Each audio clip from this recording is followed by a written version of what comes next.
आपको जाना पड़ता है। और समझिए कि संत तो चलते फिरते प्रयागराज फिर आपके यहाँ आ गया। इस तरह से एक कुआं होता है, प्यासा होता है, तो बराबर आपने सुना होगा कि प्यासा को जाना पड़ता है कुआं के पास, कभी कुआं नहीं आता है प्यासा के पास।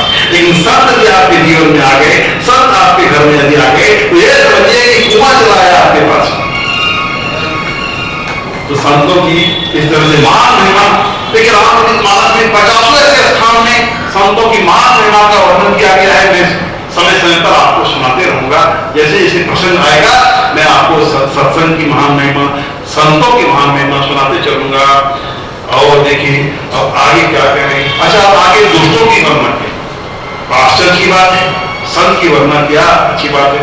ब्राह्मणों की वर्णना किया, अच्छी बात है। अभी दुष्टों की वर्णना क्यों करें? नहीं, दुष्टों की वर्णना किया क्यों? क्योंकि कोई आप बढ़िया काम यदि कर रहे हैं तो भैया अच्छे लोग आपको मदद करते हैं, तो उससे डबल ताकत से दुष्ट लोग आपको तकलीफ देने लगते हैं। तो एक तकलीफ ना दे दुष्टों को, इसीलिए दुष्टों की भी वंदना करना बहुत जरूरी है। देखिए भाई, आप लोग विष्णु भगवान की आराधना करते हैं, शिव जी की आराधना करते हैं, वासना जाते हैं, देवघर जाते हैं, शनि महाराज के मंदिर जाते हैं, जाते शनिवार को पैसा देते देते क्यों? भैया देखिए कृपा रखिएगा। उसी तरह से यहाँ दुष्टों की निवंदना किया। और दूसरा कारण क्या है? ये कारण है कि दुष्टों के अवगुणों को बता दिया खोल करके, और अच्छे लोगों के गुणों को बता दिया खोल करके। भाई संतों के गुण ये हैं, दुष्टों के गुण ये। अब आप अपने को पहचानो कि आप किस कैटेगरी में हो। आप अच्छे लोगों की कैटेगरी में हो या आपके अंदर में दुष्टों का गुण है। यदि नहीं बताया जाए तो आपको कैसे पता चलेगा कि हम और आप अच्छे के श्रेणी में आएंगे कि हम लोग दुष्टों की श्रेणी में आएंगे। इसलिए संतों के गुणों को भी खोल के रख दिया और दुष्टों के गुणों को भी खोल करके बता दिया गया है कि इस तरह के गुण आप देखो। कोई पराई नारी पर कोई दृष्टि रखे, उदाहरण के रूप में कह रहा हूं, समझो कि वो महान दुष्ट है। और भी किसी को खुशी हो, पराई को देख के खुशी हो, पराई नारी को देख के खुशी हो, समझिए वो अच्छा आदमी है। तो संतों के गुणों को और बुरे लोगों के दुर्गुणों को बीच बीच में मैं बताता चलूंगा। लेकिन एक पंक्ति ऐसी है, एक चौपाई ऐसी बना दिया तुलसीदास जी ने, एक ही चौपाई में संतों की भी वर्णना कर दी और दुष्टों की वर्णना कर दी। तो बड़ी आश्चर्य की बात है, अचरज की बात है कि आपको संतों की वर्णना करनी थी तो अलग करो, दुष्टों की वर्णना करनी थी तो अलग करो। जैसे मान लीजिए भोजन कराते हैं विवाह शादी में, महिलाओं की पंगत अलग बैठाते हैं, पुरुषों की पंगत अलग बैठाते हैं। तो यहाँ दुष्टों और अच्छे लोगों को, संतों को एक साथ बैठा दिया तुलसीदास जी ने। देखिए विचार करते हैं, श्रवण करें। बंदरम संत बंदरम संत असचन चरमा, दुख प्रद बीच कछु बरना।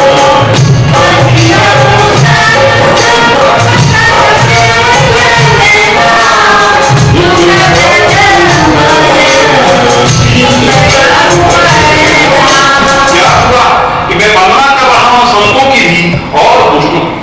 क्यों वर्णना कर रहा हूं कि दुखप्रद उभय बीच कछु बरना, मतलब कि दोनों ही तकलीफ देने वाले। ये तो और आश्चर्य की बात है, आप भी आश्चर्य में पड़ गए। ठीक है, आप दोनों की वर्णना कर रहे हो और ये बता रहे हो कि दोनों तकलीफ देता है, दोनों दुख देता है। ये तो भाई समझ में नहीं आ रही बात कि दोनों दुख देने वाले कैसे होंगे। हाँ, अगले पंक्ति पर क्यों का जवाब है कि हाँ दोनों ही दुख देते हैं। एक विचार करके सुनिएगा, बड़ी मधुर बात है, बहुत मार्मिक बात है। क्यों दुख देते हैं? संत भी दुख देते हैं और दुष्ट भी दुख देते हैं। इसीलिए मैं दोनों की एक साथ वर्णना कर रहा हूं। अगले पंक्ति में उसका जवाब, बिछुरत एक प्राण हर लेहि, मिलत एक दुख दारुण देहि।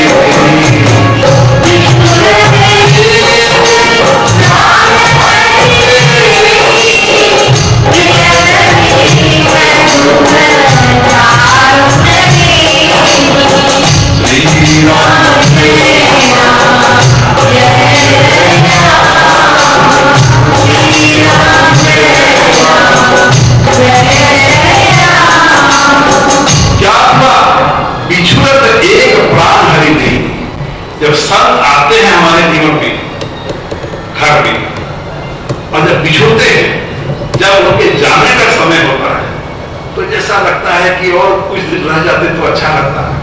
वो जब जा रहे होते हैं तो लगता है कि क्या जाने मेरा प्राण ही लेके जा रहे हैं।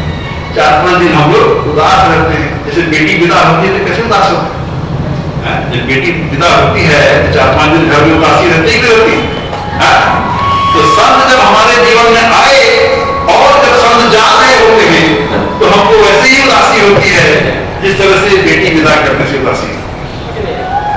तो संत जाते हैं तो दुख लेके जाते हैं, वो जो दुख होता है वो जब मिलता है तो दुख देता है। इसीलिए दोनों दुख देते हैं, इसीलिए दोनों की एक साथ बनना पूछता है। कितना सुंदर भाव है। एक ही चौपाई में संतों की भी वर्णना किया और दुष्टों की भी वर्णना किया है। श्री राम जय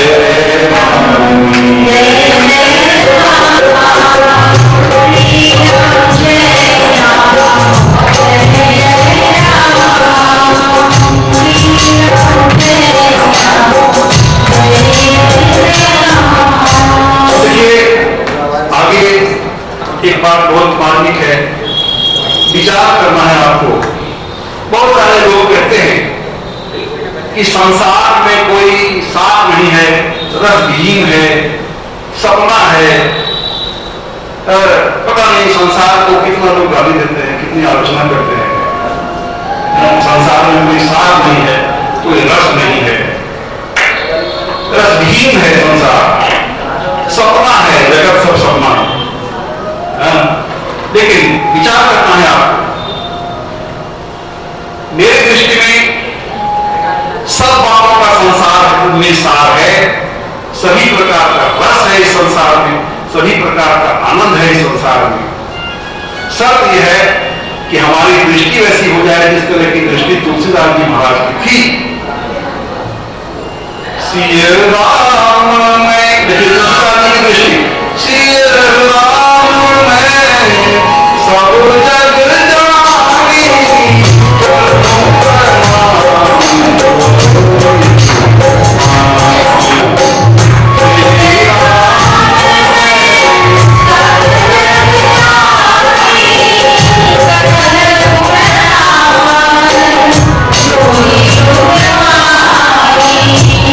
यदि हमारी आपकी दृष्टि ऐसी हो जाए जिस प्रकार की दृष्टि तुलसीदास जी की थी कि सिय राम में सब जगह, सिया राम में संपूर्ण संसार जो है राममय।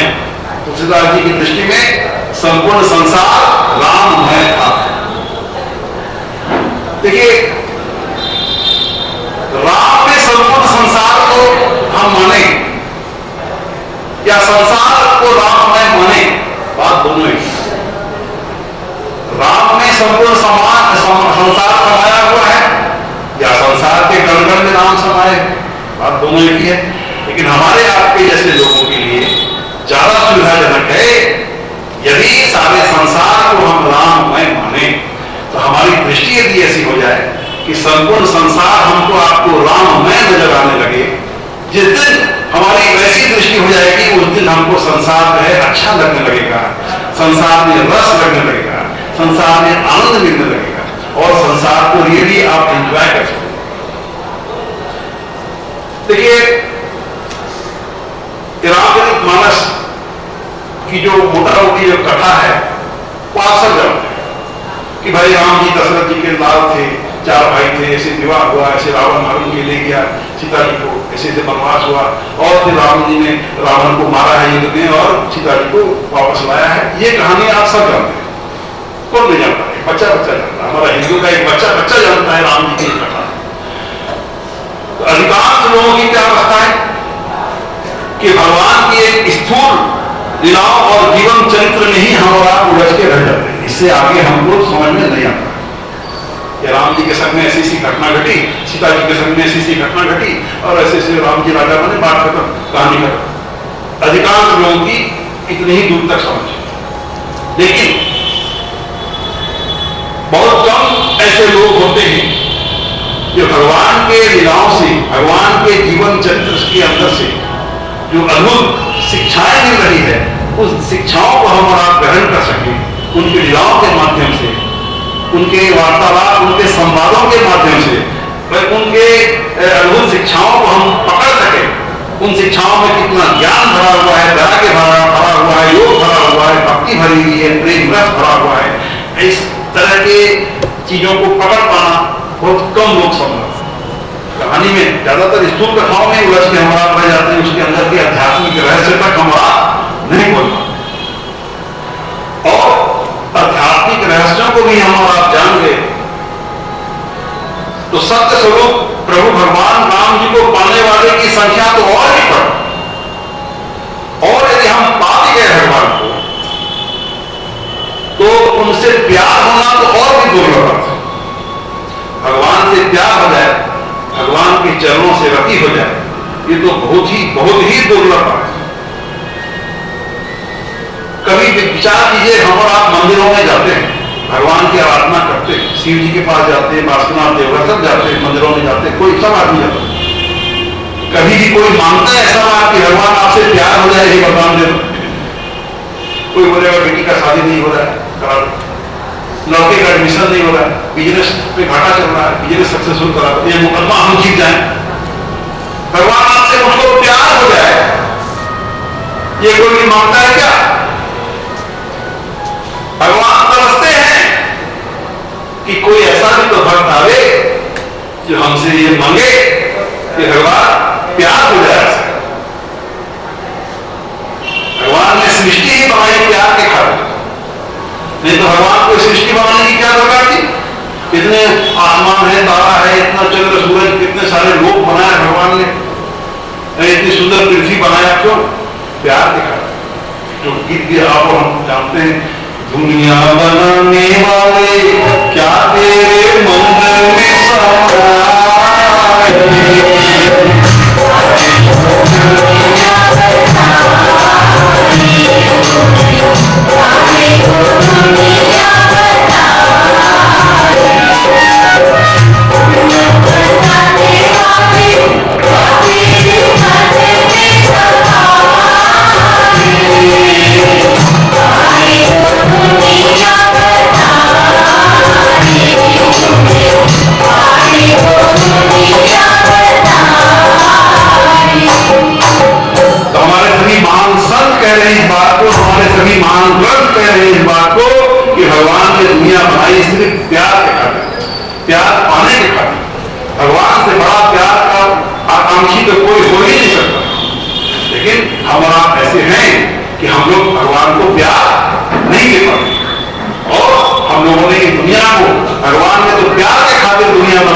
क्योंकि सबसे पहले तो वाल्मीकि जी ने इस रामचरितमानस को लिखा और उसके बाद कितने लोगों ने लिखा कोई गिनती नहीं उसकी। और तुलसीदास जी ने आज से 500 वर्ष पहले रामचरितमानस को लिखा। उसके बाद भी कितने सारे लोग हुए जिन्होंने ग्रंथ लिखे और लाखों लोगों ने रामचरितमानस की कथा का गान किया, प्रवचन किया। मैं भी आज नहीं कर रहा हूं। जब सब लोग इतने कर रहे हैं, लाखों लोग कर रहे हैं और अभी अनंत हरि कथा अनंता गा वही सुने ही बहुत विधि सब संता। हरि अनंत है, हरि की कथाएं भी अनंत है और लाखों लोगों ने गा दिया इस कथा को पहले। और टीवी में हम आप देख रहे हैं कि भगवान की कथा आती है, क्यों हम आप सुन रहे हैं, क्यों गा रहे हैं? इसकी बड़ी महान महिमा बताया है संतों ने। सब जानते हैं कि प्रभु अनंत है, सब जानत प्रभु प्रभुता सोई अद्भुत कहे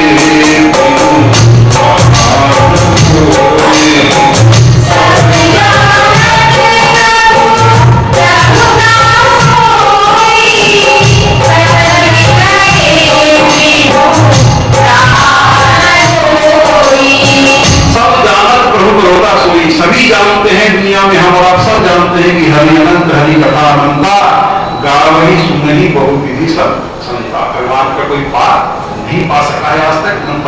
आगे भी पार नहीं पा सके, सब जानते दुनिया। फिर भी तब की कहे बिनु रहा नहीं कोई, जिसको भी कुछ कहना आता है कह सकता है, वो कहे बिना रह नहीं सका, उसने कुछ न कुछ कहा, कुछ न कुछ लिखा। क्यों लिखा, क्यों कहा, उसका भी जवाब रामचरितमानस में है। बुध पर नहीं हरि जब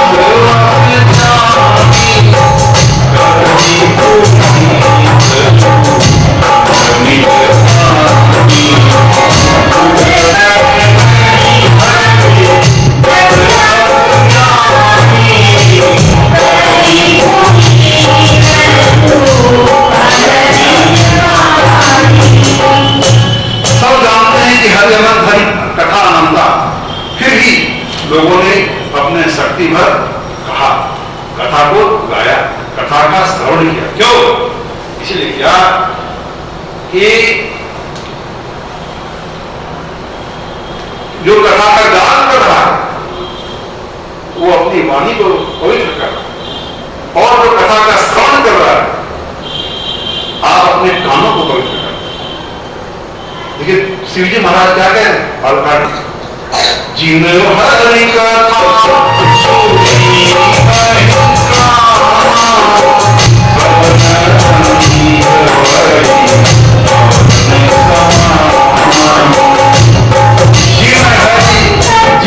कथा सुनी नहीं काना, शिवजी कह रहे माता पार्वती से, जिन हरि कथा सुनी नहीं काना, श्रवण रंध्र नहीं भवन समझा। जिन्होंने हरि की कथा नहीं सुनी, या जो हरि की कथा सुनना नहीं चाहता है, भगवान ने हमको आपको कान दिया, पहला नहीं बनाया, और हम हरि की कथा सुनना नहीं चाहते, हमको कोई रुचि नहीं है, तो शिवजी महाराज कह रहे हैं कि ऐसे लोगों के कान सांप के बिल, जिन हरि कथा सुनी नहीं काना, श्रवण रंध्र जो उनका कान है, अही अही माने सब, अही धवल समान, सांप के दिल के समान है। ऐसे लोगों के कान जो हरि की कथा सुनना नहीं चाहते हो, जिनको हरि की कथा पसंद नहीं है, जो सुनना नहीं चाहते हो, उनको रुचि नहीं है, ऐसे लोगों के लिए शिवजी महाराज कह रहे हैं। तो भाई गाने से हमारी जुबान पवित्र हो रही है, और सुनने से हम सबों के कान पवित्र हो रहे हैं। इसीलिए लोगों ने गाया, इसीलिए लोगों ने सुना, और आज भी सुन रहे हैं और आगे भी सुनते रहेंगे। भगवान की कथा श्रवण का और गान का बड़ी महान महिमा है। मैं बीच बीच में जैसे जैसे प्रसंग आएगा आप लोगों को सुनाते चलूंगा। तो भाई कितनी महान महिमा इसकी बताई गई है। और आइए तुलसीदास जी ने वर्णना किया है। देखिए राम जी, लक्ष्मण जी, भरत जी, शत्रुघ्न जी की वर्णना किया है, जनक जी, माता सुनैना जी की वर्णना किया है, तीनों माताओं की, दशरथ जी की वर्णना किया है, सभी की वर्णना किया है। जितने भी कवि हुए हैं रामचरितमानस के, उनकी वर्णना किया है। और सब लोगों की वर्णना करने के बाद और जानकी जी की वर्णना किया है। और क्या गाया है, जानकी जी की वर्णना में क्या कह रहे हैं, जनक सुता जग जननी जानकी,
इसीलिए क्या कि जानकी जी यदि प्रसन्न होंगी तो हमारी बुद्धि जो है उसको निर्मल बना देंगी। और जब जानकी जी की कृपा से हमारी बुद्धि निर्मल हो जाएगी तो क्या फायदा होगा, हमको भगवान मिलेंगे। क्योंकि अनेकों स्थान में भगवान ने कहा निर्मल मन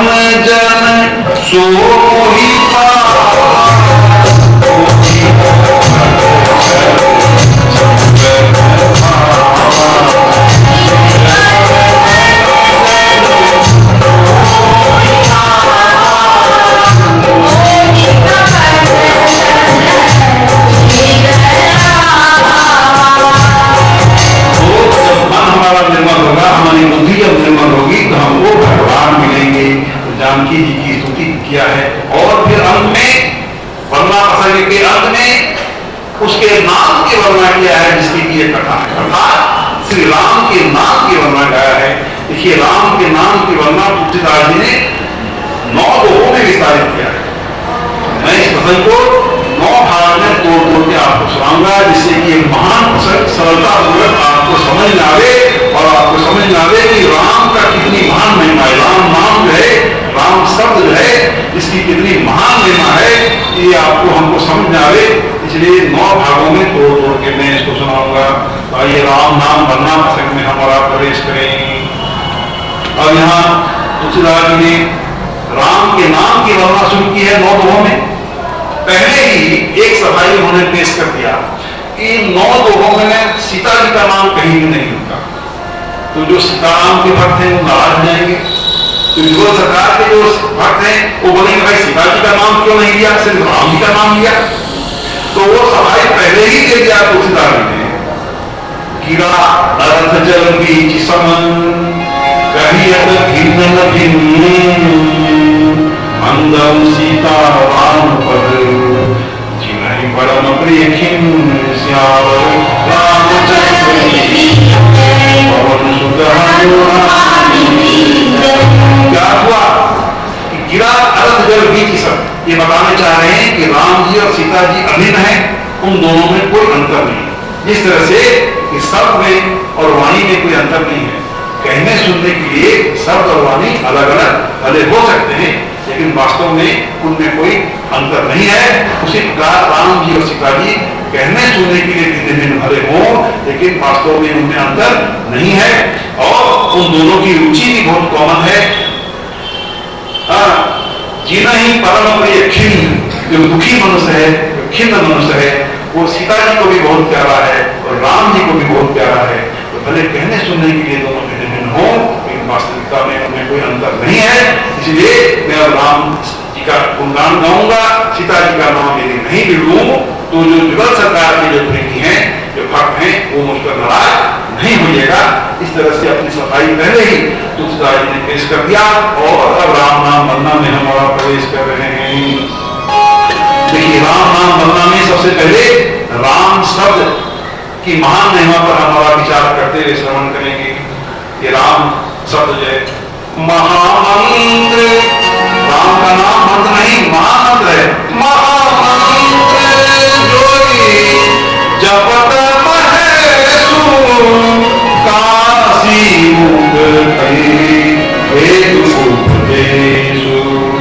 महामंत्र जोई जपत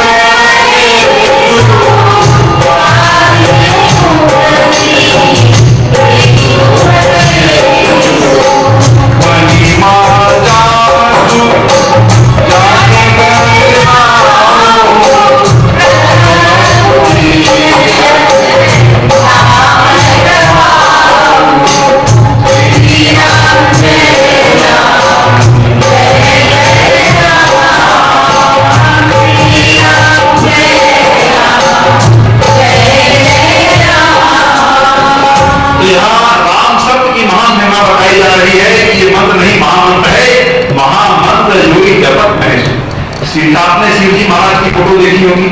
शिव जी बराबर ध्यान मग्न रहते हैं, ध्यान की मुद्रा में रहते हैं, ध्यान में डूबे रहते हैं।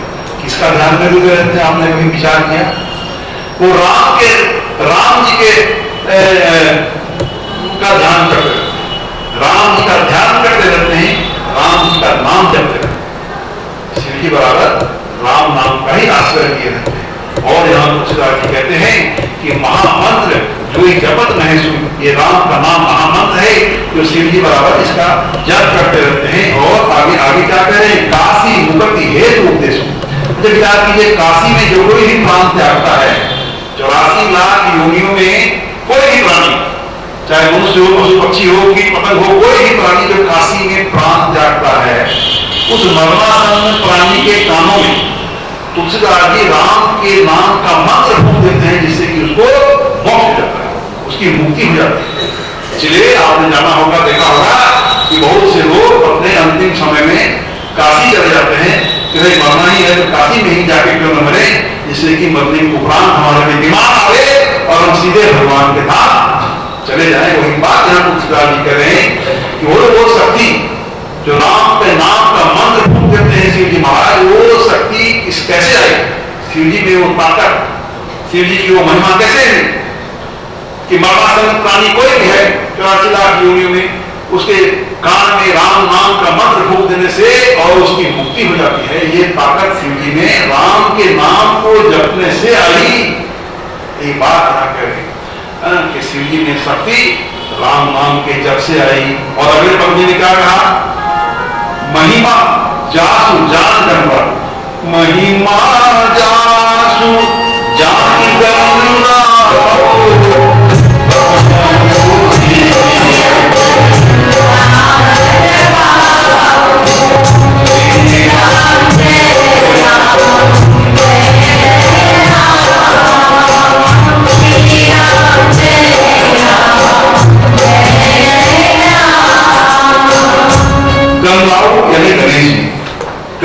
गणेश जी भी राम नाम के बहुत बड़े प्रेमी हैं। खैर शिव जी से तो बड़ा कोई प्रेमी है ही नहीं दुनिया में, लेकिन गणेश जी भी बहुत बड़े प्रेमी हैं, राम नाम की महिमा को जानते हैं। और राम नाम के प्रेमी होने से, राम नाम की महिमा को जानने से और छोटे से नन्हे से बालक देवता होते हुए भी और प्रथम आज कोई भी हम अनुष्ठान करते हैं सबसे पहले हम लोग नन्हे से बालक देवता जो गणेश जी हैं और उनकी आराधना करते हैं, पूजा करते हैं। प्रथम पूछे तो उनको हम लोग मानते हैं। क्यों? राम नाम की महिमा बताई जा रही है। कथा आप जानते होंगे, देवताओं में होड़ ही भाई कौन सर्वश्रेष्ठ है। तो कार्तिक जी अपने हाथ से चले, बाकी दुनिया सब अपने अपने वाहन लेके चले। गणेश जी का तो वाहन मूसा चूहा, वो बेचारे क्या करते? तो अपने माता पिता की सलाह पर राम का नाम उन्होंने लिखा और उसी की परिक्रमा उन्होंने कर दी और वो सर्वश्रेष्ठ घोषित हो गए और प्रथम पूज्यत हो गए। तो राम नाम की महिमा से और गणेश जी प्रथम पूज्यत हो गए।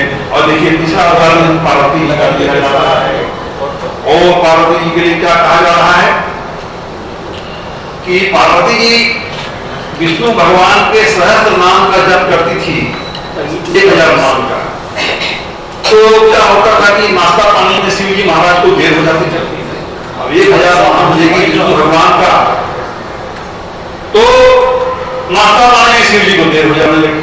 तो शिव जी ने एक दिन बताया कि तुम एक बार राम का नाम ले लो तो विष्णु भगवान के सहस्त्र नाम के बराबर हो जाए। तब जब से शिव जी ने बताया उनको तो वो भी राम का नाम लेने लगी और आनंद पूर्वक उनका जीवन बीतने लगा। और फिर एक उदाहरण दिया, जानो आदि कवि नाम प्रताप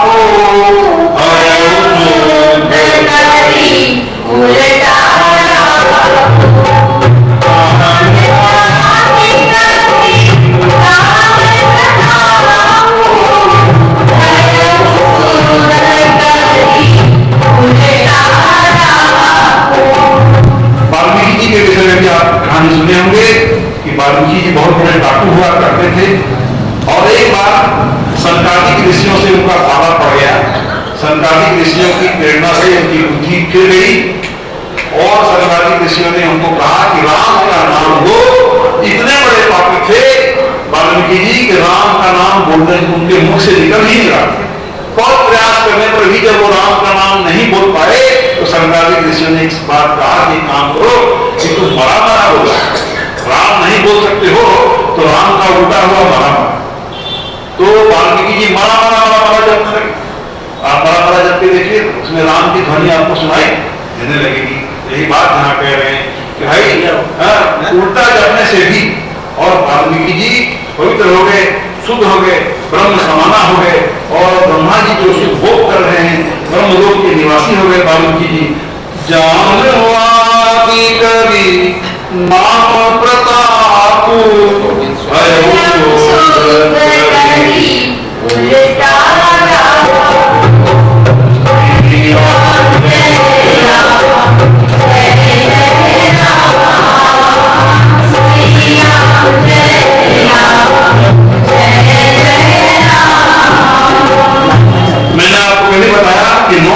विस्तारित करके तुलसीदास जी ने इस महान प्रसंग को लिखा है।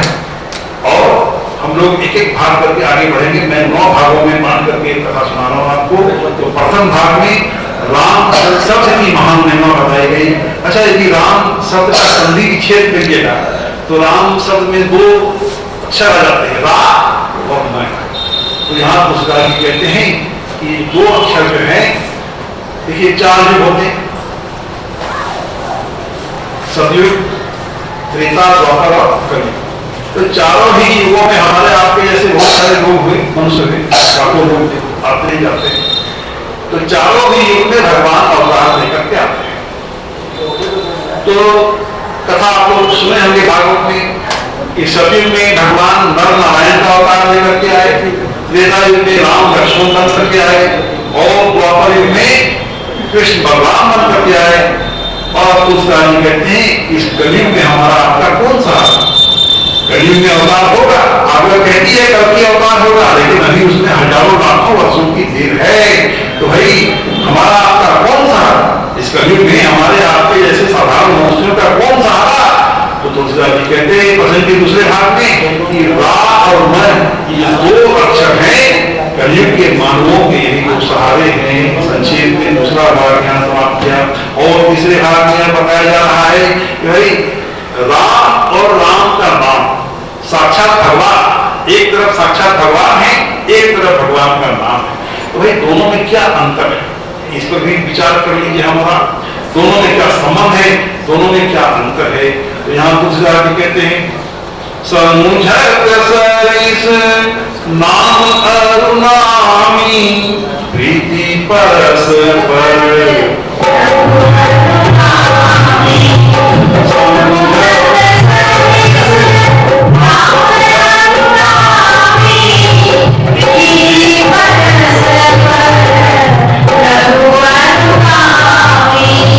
कहते हैं कि समझने में तो ऐसा लग सकता है हमको आपको कि राम और राम के नाम में कोई अंतर नहीं है, दोनों एक ही है। नहीं, दोनों में बहुत बड़ा अंतर बताया जाता है कि दोनों में प्रीति परस्पर। राम को अपने नाम से बड़ा प्यार है जरूर, लेकिन प्रभु अनुगामी, भगवान अपने नाम के अनुगामी हैं। भगवान अपने नाम के पीछे पीछे चलते हैं भाई। देखिए एक भजन भी आप लोगों ने सुना होगा, मैं बुराई सुनाता हूं। प्रभु खींचे हुए बंधे हुए चले आएंगे, प्रभु खींचे हुए बंधे हुए चले आएंगे, प्रभु खींचे हुए बंधे हुए चले आएंगे, प्रभु खींचे हुए बंधे हुए चले आएंगे। जगतारों से भारे बिना कर तोड़े, जगतारों से भारे बिना कर तोड़े, जगतारों से भारे बिना कर तोड़े, जगतारों से भारे बिना कर तोड़े, जगमोहन को मन में बसा कर तोड़े, जगमोहन को मन में बसा कर तोड़े। प्रभु खींचे हुए बंधे हुए चले आएंगे, प्रभु खींचे हुए बंधे हुए चले आएंगे। भगवान अपने नाम के पीछे पीछे चलते हैं। नाम भगवान का आगे आगे चलता है और साक्षात भगवान अपने नाम के पीछे पीछे खींचे हुए बंधे हुए चले जाएंगे। तो भगवान पीछे पीछे चलते हैं और नाम भगवान का आगे आगे चलता है। ये प्रसंग के तीसरे भाग में तुलसीदास जी कह रहे हैं। और एक बात कह रहे हैं तुलसीदास जी, जब आगे कहने जा रहे हैं कि भगवान बड़े, कि भगवान से बड़ा भगवान का नाम।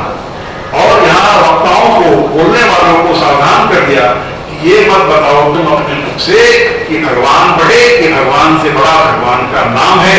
ये जो बुद्धिमान श्रोता लोग बैठे रहे, ये जो महान भक्त लोग सामने बैठे हैं, उनको डिसाइड करने दो, उनको ये निर्णय लेने दो कि भैया भगवान बड़े, कि भगवान से बड़ा भगवान का नाम है। तो मैं अब आगे की कथा में ये नहीं बोलूंगा, आपको विचार करते हुए श्रवण करना है कि भैया भगवान बड़े हैं, कि भगवान से बड़ा भगवान का नाम है। ये प्रसंग के 6वें भाग में हमारा इसका चर्चा करेंगे। प्रसंग के 4थे भाग में देखिए तुलसीदास जी एक बात कह रहे हैं कि भगवान के 5 प्रकार के भक्त होते हैं। भगवान के 5 प्रकार के भक्त, कुछ अर्थार्थी, जो कोई दुख तकलीफ आया हुआ है, अपने तकलीफ की निवृत्ति के लिए कोई हम भक्ति कर रहे हैं तो उसको बोला जाता है आप भक्त हो रहता है। कोई अपने तकलीफ आ गया जीवन में, भगवान ने तकलीफ को दूर करो, वैसे भक्तों को आप भक्त बोला। और धन दौलत चाहिए, सुख संपत्ति चाहिए, तो उसके लिए उसको ऐसे भक्तों को अर्थार्थी भक्त बोला जाता है।